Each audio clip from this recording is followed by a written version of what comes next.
Welcome back to the All the Stops podcast, the show where we explore the organ world and the stories of all the amazing people who make it what it is. This is episode 29 somehow, which I cannot believe. I'm really struggling to believe that. I look at the number and it's like, that was 29 weeks? I don't think I missed a week yet on episodes, so that means 29 weeks. That's better part of half a year, right? 52? Wow. Okay, I'm having a crisis right now. It's August, summer's almost over. I'm done with my parental leave. Maybe I'm projecting that onto the rest of the world, but I think people go back to stuff earlier than they used to. I feel like I used to hear stories and whispers of people who used to go back to school after Labor Day. Now that seems crazy to me.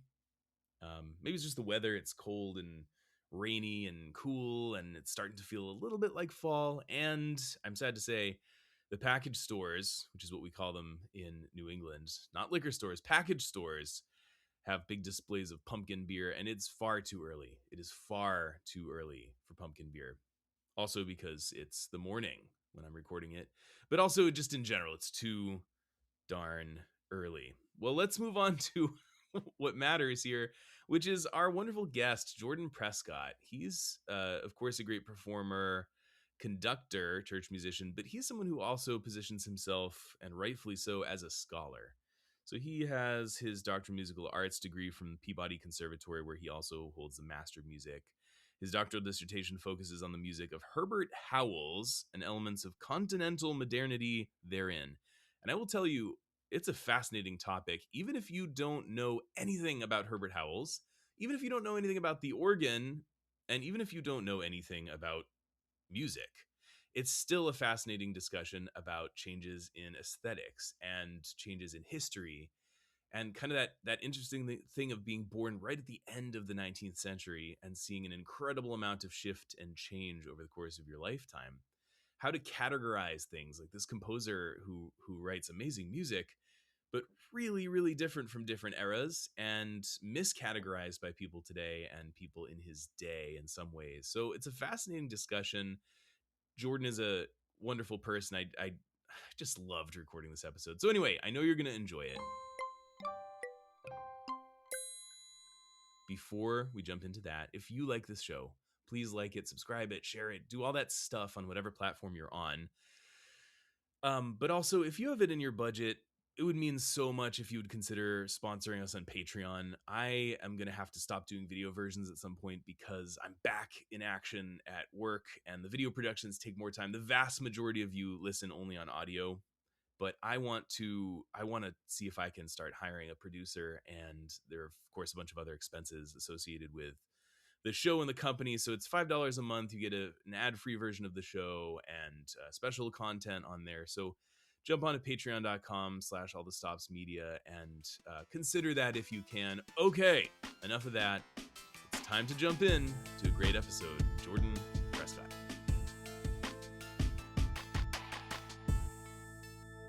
Dr. Jordan, welcome to the show. How are you? I'm well, Wesley. How are you?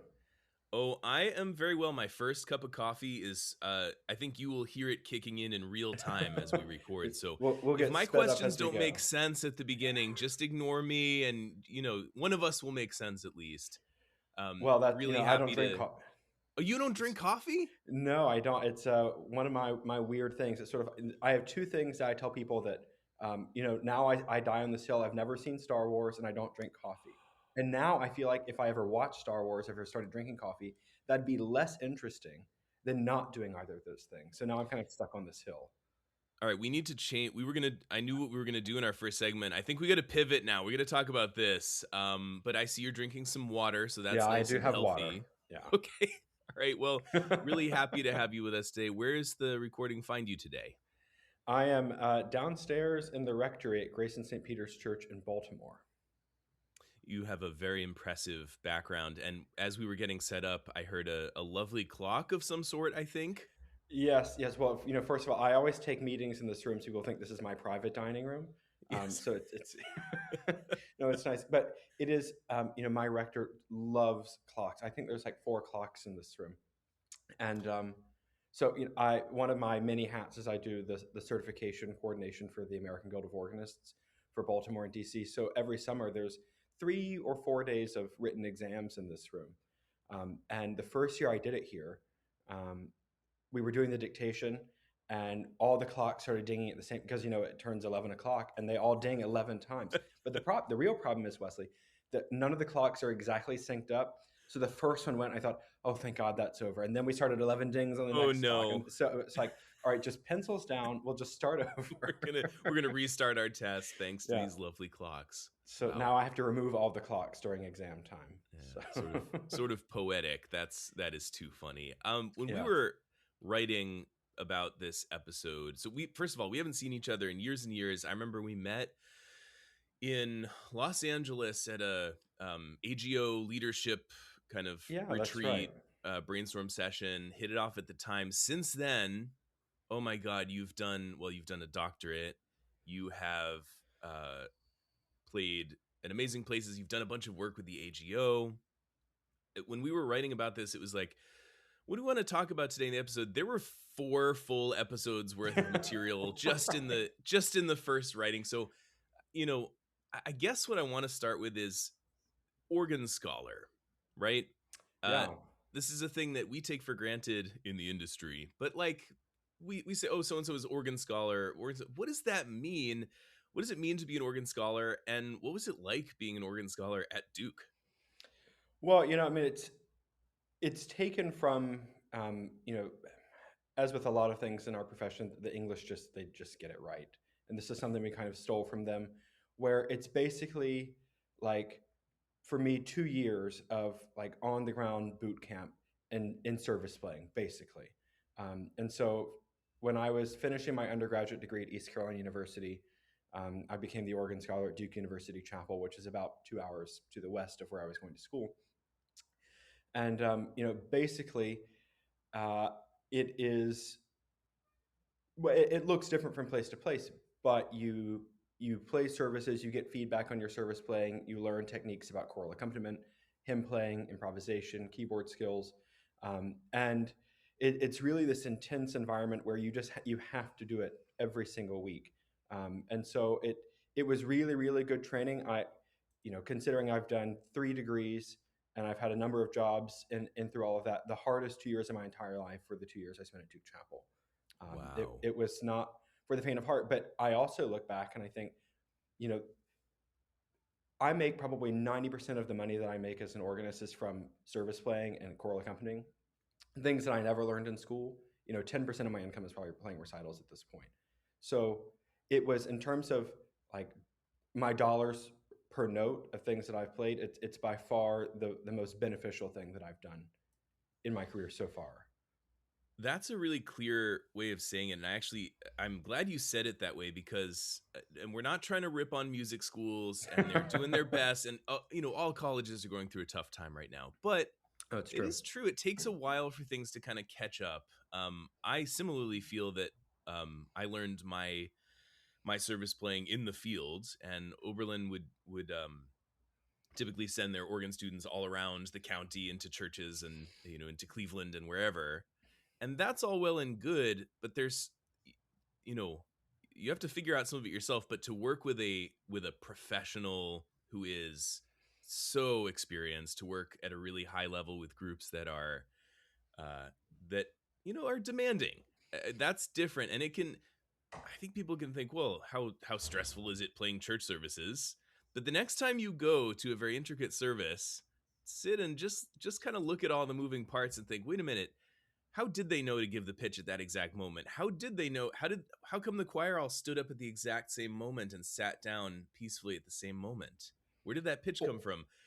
How did that introduction? How did I know just how to come in and when to come in? And I think being an organ scholar can really be the boot camp that teaches that to you. Who were you working with at the time, and kind of what was the grind like at the chapel? Yeah, so I was in undergrad at East Carolina University, and I had a really, really fabulous teacher who, in his own right, is a good service player, Andrew Scanlon. Um, Mm. but as you pointed out, there's so much to cover in an academic degree, and sadly, although it'd be the most beneficial thing, as you and I both know now, sadly, service playing and accompanying is the thing that kind of gets left to the side in place of all sorts of other things, which are also useful. And so when I was at Duke, I was working with Christopher Jacobson, who is just a top shelf organist Absolutely. all around, but especially an accompanist and a service player. He had been at Washington National Cathedral and then the Cathedral in Columbia, South Carolina, and then was at Duke and now is at Incarnation in Dallas. But just it was, and he was demanding it as well. He should have been, but I have talked many times about how basically everything good in my life happened because someone took a chance on me and believed that I could do something I couldn't prove that I could do yet. And Kit was one of those people. Like when I applied, I had no business applying for that job. I had played Mhm. one choral accompaniment in my entire life at the organ. I mean, I played at the piano, but the only accompaniment I had played was "As Truly as God is Our Father" by William Matthias, which I had to play when I got the service playing certificate from the American Guild of Organists. Like that's the only reason I learned it. And so here I was applying for this job where I'll just accompany choral evensong every week of the year for 2 years. And it's like, I can't prove to you that I can do this, but I think I can do this. And Kit thought that I could do it. But as you know, as it turns out, that's really hard. And so the first year was just like, oh God, what have I gotten myself into?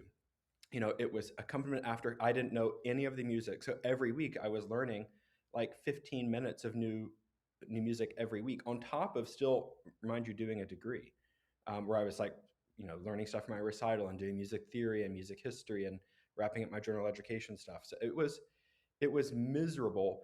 But, I think now about sometimes I take a step back and I say, I'm juggling a lot of plates at the moment. I don't feel overwhelmed. And it's because nothing is quite as bad as that was. Yeah, right.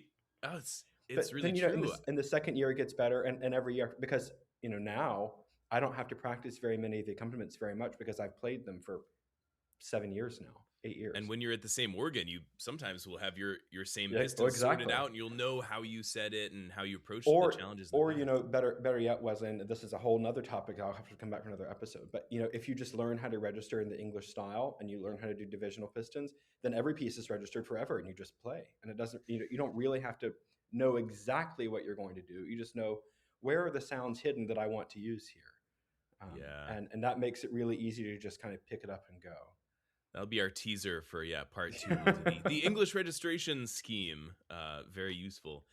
I found it really hard to balance school and organ scholar duties when I was at Yale. I was the organ scholar at Trinity on the Green Oh with yes, Walden with Moore, Walden and Moore. Hmm. I think he, you know, I think he knew how much work it was, and I think he respected the work we were doing in school. But I also think he was like, "Yeah, work really hard here. Do this stuff. Like this is very important as well." Yeah. And I think Martin understood that as well. That it's like there's going to be a balance, and I think what's weird is at the time I didn't know when I was preparing like a Vier and organ symphony at Wolsey Hall that like it was harder to do all the accompaniments for Evensong. They are so hard, and the thing Yeah. is, they don't look hard necessarily, and you think, oh, as coming into it, right? It's like, well, Yeah. accompanying a choir, I'm just there, I'm accompanying. But then you get into it, and it's like some of these are they're not as virtuosic, but they're very intricate, and you really need to figure out exactly where you're pushing the pistons. Yeah, well, and then you gaslight yourself because you think, you look at the page and you're like, this isn't that bad. Why am I struggling so much with this? This is not hard. I mean, I was just playing VR6 yesterday, and Right. now, I can't play Stanford in C. It's Gaslighting yourself. I love it. Oh my gosh. God, we have so much to talk about. We're going to take a quick break and we'll be right back, so stay with us. This episode is brought to you in part by Griffith Watch Company, the official timepiece of all the stops media. Griffith Watch Company is independently owned and not part of a large corporation or a private equity group. Representing excellence in the homage space and custom projects alike, Griffith is a family-run American microbrand built piece by piece, shaped by a real life lived around the sea, the sky, the racetrack, and the classroom. Founder Ralph Griffith is the father of a son with autism, and that shaped the way he thinks about what a business should be and what success looks like. For Griffith Watches, it's excellence and personalization. Supporting autism awareness has been part of their mission from the very first watch, and proceeds from every Griffith sale go to Autism Speaks. Visit griffithwatches.com to see their collection and learn more about their story, and you can use the offer code ALLTHESTOPS to get 10% off your order. Ralph is an amazing guy. Our first conversation lasted almost an hour as we traded stories about pipe organs and the mechanics of those and compared it to watchmaking, talking about how organs used to have clocks in them and all the amazing things that can come out of attention to detail and precision. Remember, it's small, it's founder led, and you believe that matters in this industry today. There's so little of that going around. Every order is handled with care, and each watch ships with a completed warranty card and a handwritten note from the founder. Visit griffithwatches.com to learn all about it, and remember to use the code ALLTHESTOPS to get 10% off your order. griffithwatches.com.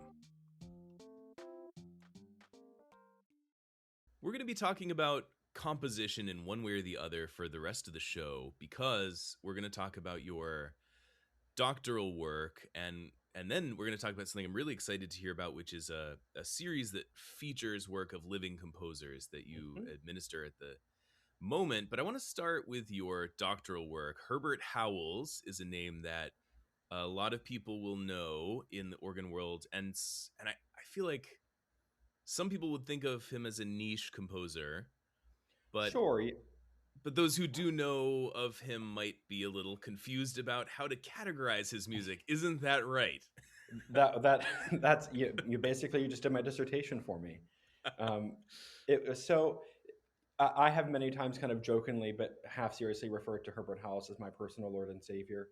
I mean, it's just his music just like does something to me that makes me like so proud to be an Anglican and to be an organist. And it's just like I remember the very first time I heard the Te Deum from the Collegium Regal service, and I was just a little baby organist, and it was one of my first times hearing something like that.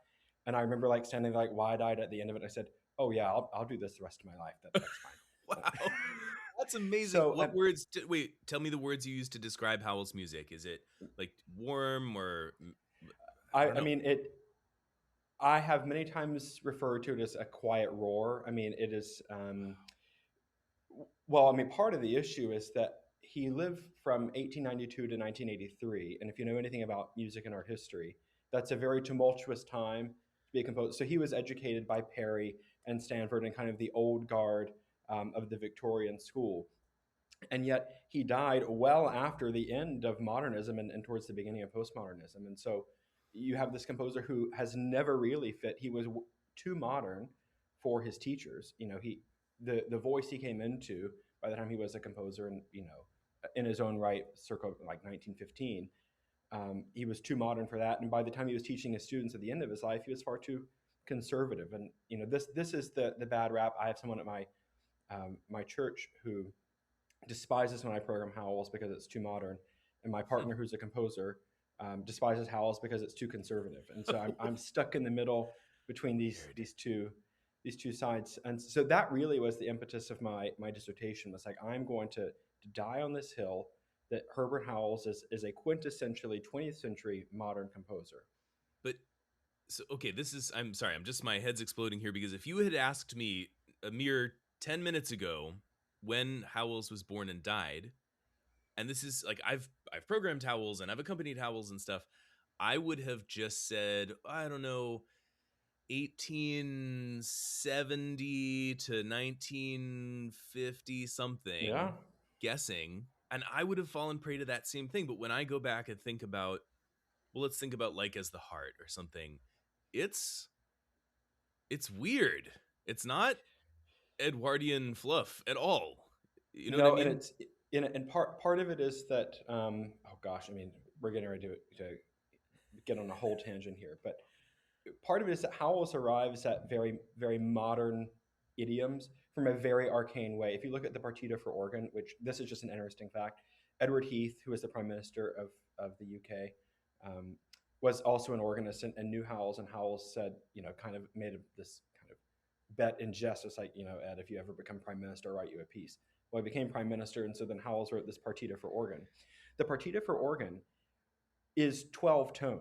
It's not serial, but it's 12 tone, and he arrives at it through combining two different hexachords. Now that's a very kind of arcane thing, but he's writing music that is, aligned with, in the very least sonically, with what's going on in the continent. However, he is, in his writings, just says that he feels people in like Schoenberg and in his school are, quote, unaware of the sounds they create. That the music may be Oh. interesting academically, but it sounds awful, basically, if Oh I could wow, that's a translate it. that's a burn. That's crazy. And But also, if you had asked me to stake my everything I own on the answer to the question, did Howells employ hexachordal bicombinatoriality, I would have said no. I would have said no, Jordan. well, I'm here to tell you, you would have been wrong. But Oh so, my but goodness. and you see, a lot of the dissonances that come in Howells, like and like us a heart. It's not a dissonance for dissonance's sake. It's a ride from a very linear treatment of the line because he's inspired by Tallis and Bird, and he's always been this kind of backward-looking guy. Um, so you get this music which is quite angular, sometimes quite crunchy and modern, but it's all coming from a. He's never looking to do it because he wants to push the envelope. In fact, he's trying to go backward, I think. Interesting. Which is a marker of conservatism, uh, aesthetically. Usually, you're maintaining the past. We think about, I mean, Bach is kind of in some way the ultimate example of when he has these moments of crazy harmonies that no one could understand in the late 19th century. And it's like they're studying his stuff in the 20th century and saying this is like proto Rager, and it's like, no, Right. he went back to pretonality and then brought it into his contrapuntal Yeah. forms. There's nothing new in the world, Yeah, interesting. and I find that the most interesting composers are the ones who are trying to take something that exists already and turn it into something new. To kind of take the same tools. And this is something that Carl Dahlhaus talked about when he says, actually, we make that remoteness is a precondition of late style. That you have to be writing in this style which is remote and reserved and kind of rarefied in order that's one of the conditions of late style. And so if you want to talk about Howells moving into some kind of modern late style, is it remote? Well, you look at the fact that the idioms in which Howells is using, right, counterpoint and hexatonal bicombinatoriality, these kinds of things, they are so far removed from what's happening in the present day for Howells and contemporary music that it's remote there. But also the sonic result of what's happening, what he does with those tools, is so remote from the idiom from which he's borrowing the tools that it doesn't belong to anything. And that, I Huh. mean, that really is the crux of the point that I make, is that um, the way that he manifests very sometimes arcane methods of composition is modern. Hmm. Interesting. So he's not conservative at all, you would say, aesthetically. I wouldn't say at all. I mean, you know, I'm trying to think. He described himself not as a modern composer, but as a modernizing composer, um, Uh, in that he did not want to be associated with modernism. However, he was not afraid of writing whatever he wanted to write. If something interested him, and he says this in a letter um, to Barry Rose when he wrote a set of canticles for him, and he says, you may not like them, but I wrote what I wanted to write, um, hmm. and so he just, I think partially because he kind of wasn't well regarded as a composer in his own time because he was seen as kind of too conservative, that he wasn't concerned with being commercially successful really. And Interesting. so he just wrote whatever he wanted. So what you get is this individualized style, which is, as the last 10 minutes has shown us, really hard to categorize. Um, Yeah. Oh my gosh. That like is.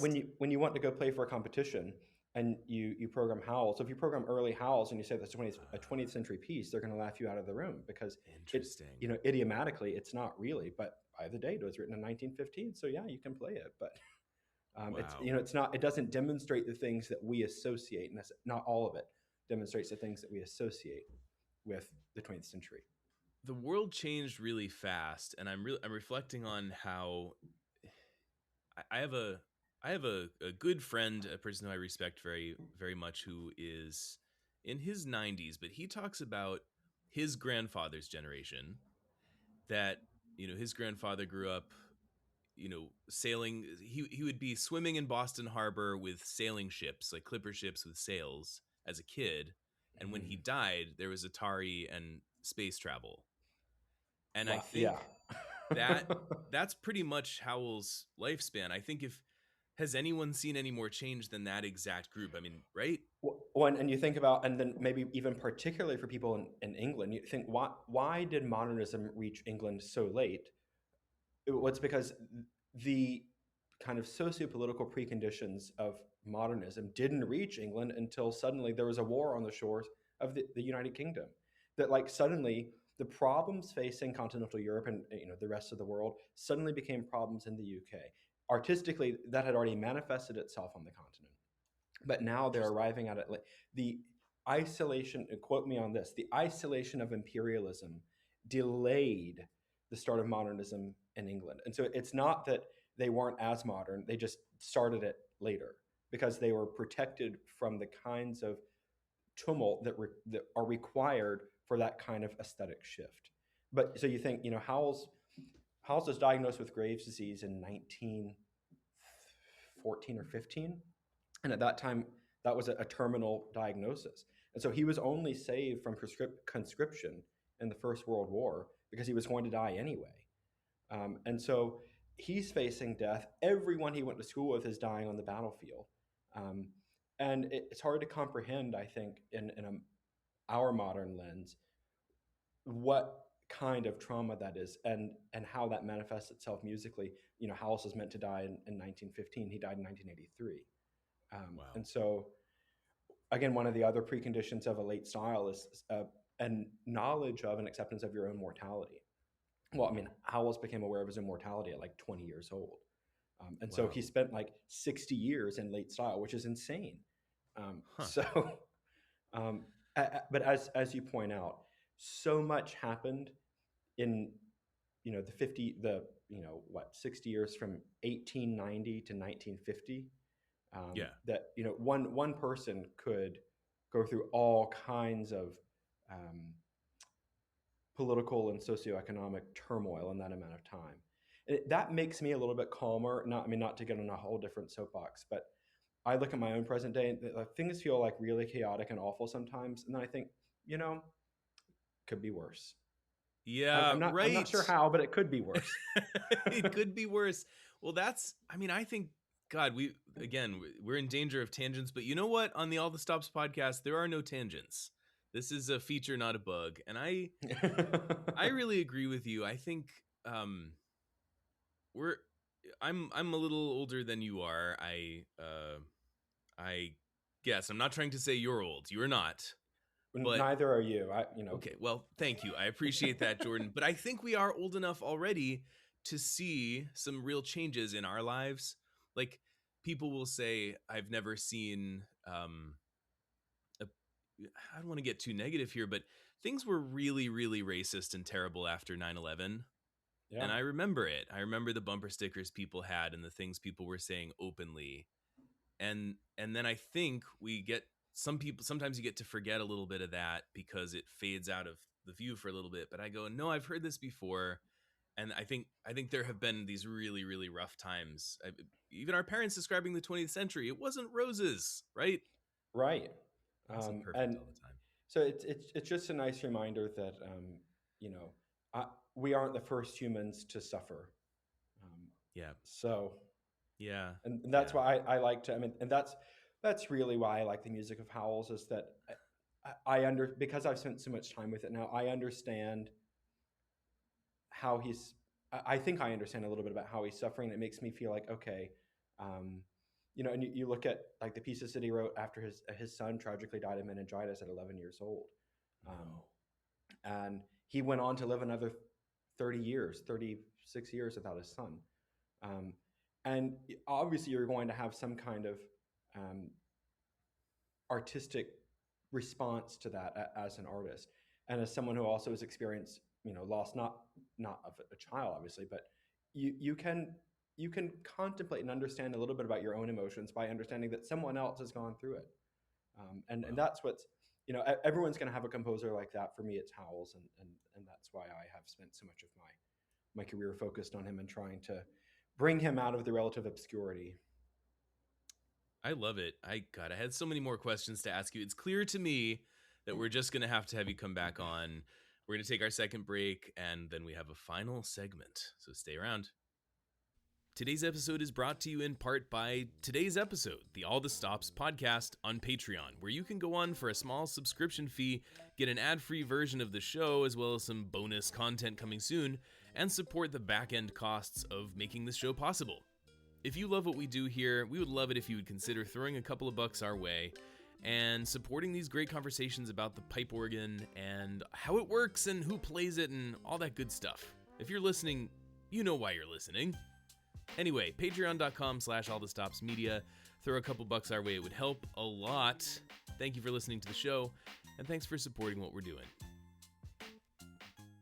Hey, Andrew, do you think it's weird that we're advertising a website and podcast about board games on a podcast that's about the organ? Well, I get how you can get there, Anitra, but the truth is, as you know, there are board games for just about everything these days. That's true. In the last 5 years, we've seen Luthier, which is a board game about making violins, Ovation, which is a game about becoming a classical composer, and even Lacrimosa, a game about one of the world's most famous composers, Mozart, my favorite. And if you like modern music, there's even games like Hi-Fi or Rock Hard 1977, and even Record, which is a game about playing the guitar. 6 games all about music that we listed in the last 10 seconds. We're guessing most folks out there have never heard of any of them.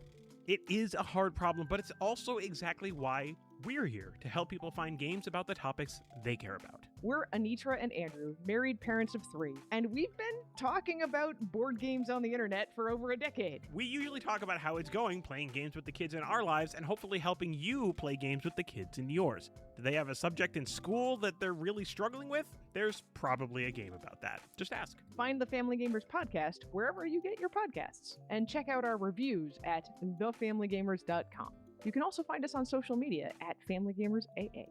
So, in between those practice sessions, make sure to play games with your kids.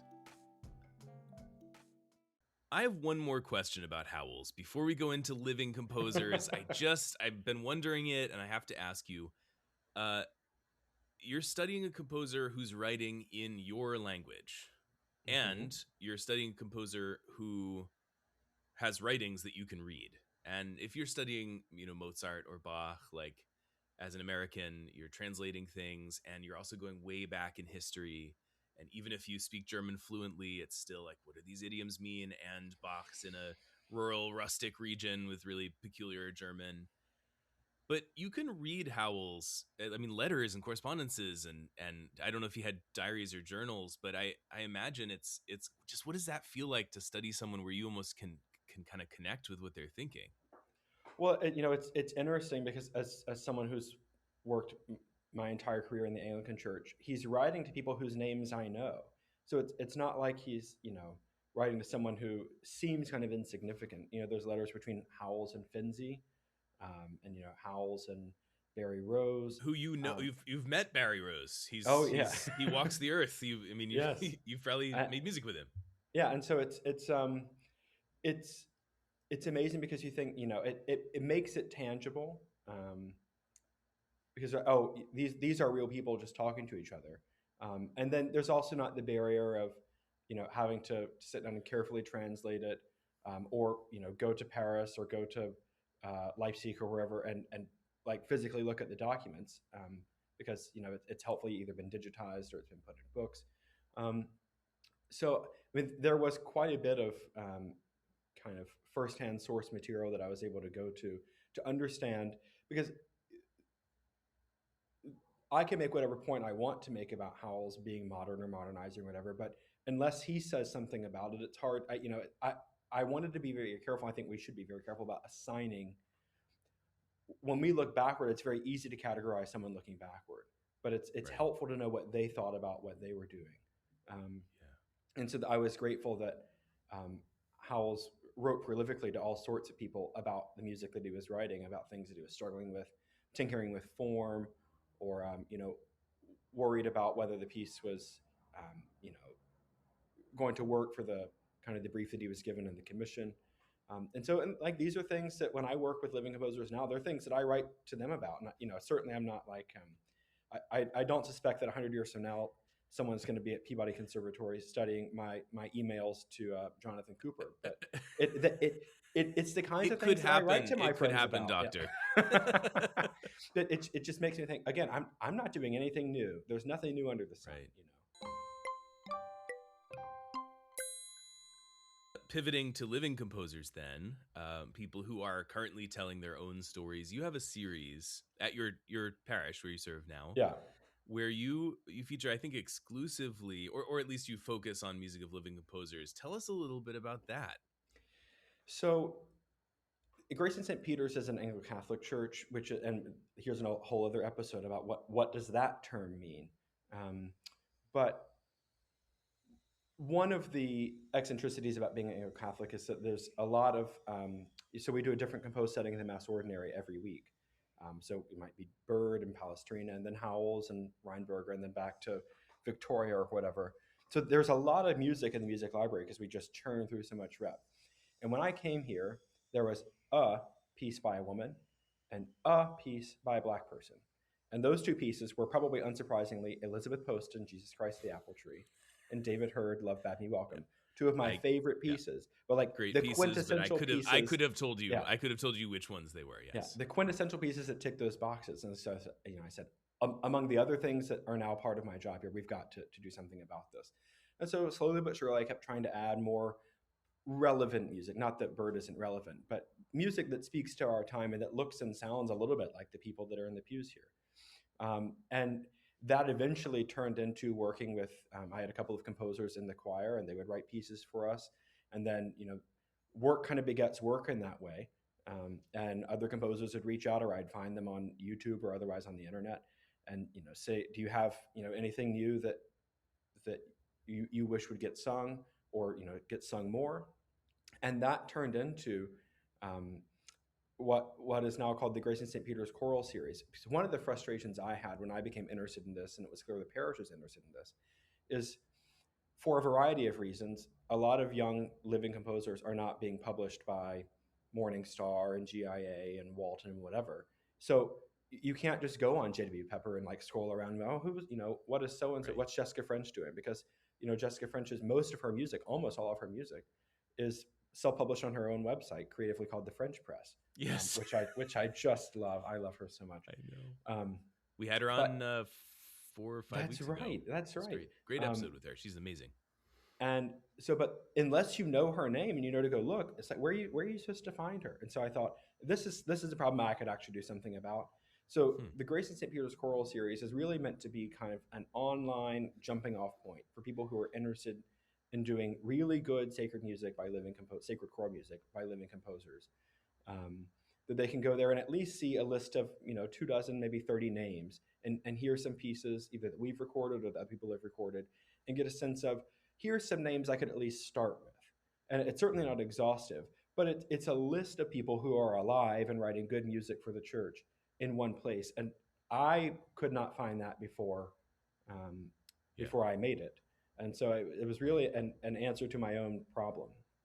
And, what is that place where people can go? So it's Grace and St. Peter, no S, graceandstpeter.org/choral series. Or if you just Google Grace and St. Peter's and you scroll over to music, it's there. And I've just finished the rep list for next year, so it's getting ready to get updated with some new titles, probably by the middle of September. But that's what's fun about it, is that it grows every year. And I've been able to develop really good friendships with some of those people who, one of them I mentioned earlier, my friend Jonathan Cooper. He had this like absolutely barn burning set of praises and responses. Like he just had a MIDI recording on YouTube, and the almighty algorithm on YouTube said, you should listen to these. And so I clicked and was like, my God, these are really good.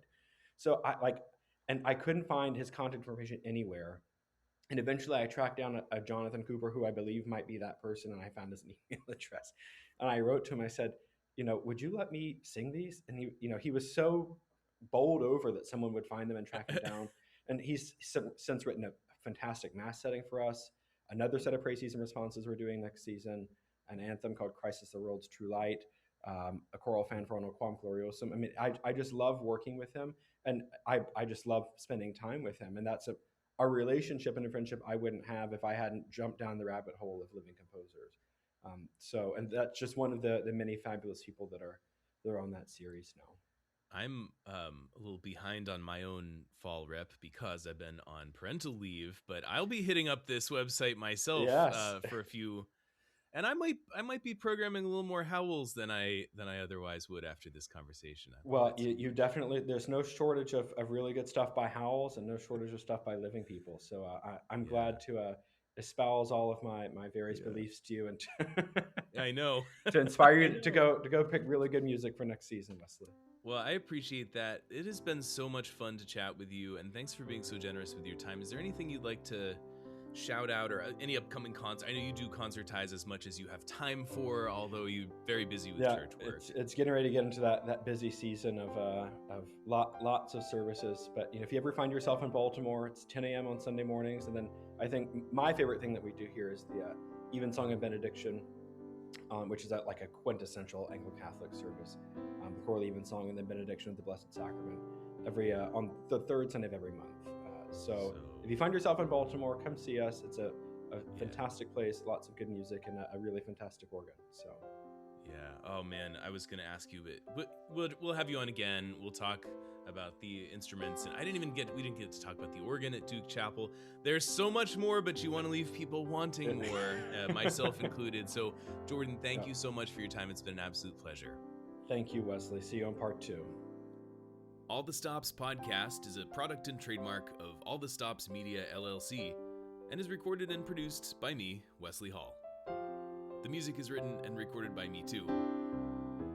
Copyright 2026, all rights reserved. Thanks for listening.